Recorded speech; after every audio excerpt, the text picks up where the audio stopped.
Hey everyone, today we are in IJ, not sure the name of the place. As you can see, my favourite door pattern, of course. Okay, so let's check it out.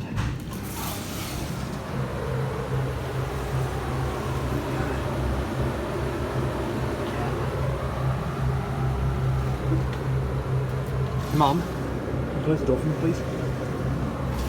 Close the door for me. Well, I haven't seen anything like this before. This is a really old Kirby evaporator. This is a really vintage one. Not gonna lie. Look at the back motors. Nice.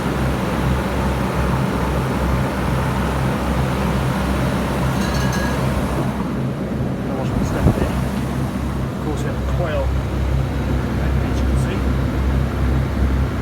Of course, there's the drainage pipe right there, as you can see. There's the, oh, my part might be built in. Yep, there it is. There's the pipe that gets small water into the coil inside. There's the damn motor behind, as you can see. So that's about it, really, I suppose. Not much to see here. Hope you've enjoyed. See you guys next episode. Bye.